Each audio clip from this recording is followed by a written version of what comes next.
মুন্সিগঞ্জের সিরাজদি খান উপজেলা পরিষদ নির্বাচনকে সামনে রেখে চেয়ারম্যান পদপ্রার্থী ও উপজেলা পরিষদের অস্থায়ী চেয়ারম্যান মইনুল হাসান নাহিদের সমর্থনে উঠান বৈঠক হয়েছে। ইসাপুরা ইউনিয়নের স্থানীয় এলাকাবাসীর আয়োজনে বুধবার বিকাল ৫টায় ইসাপুরা ইউনিয়নের ইসাপুরা গ্রামের চালতাতলায় উঠান বৈঠকে অতিথি হিসেবে বক্তব্য রাখেন উপজেলা পরিষদের অস্থায়ী চেয়ারম্যান ও চেয়ারম্যান পদপ্রার্থী মইনুল হাসান নাহিদ।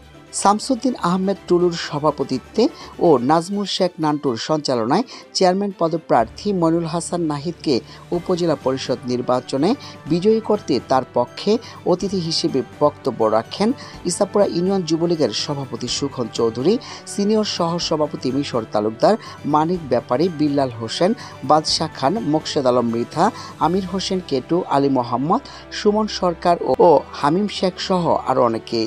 উঠান বৈঠকে উপস্থিত ছিলেন প্রায় 4 শতাধিক নারী পুরুষ। তারা মইনুল হাসান নাহিদকে সমর্থন জানান।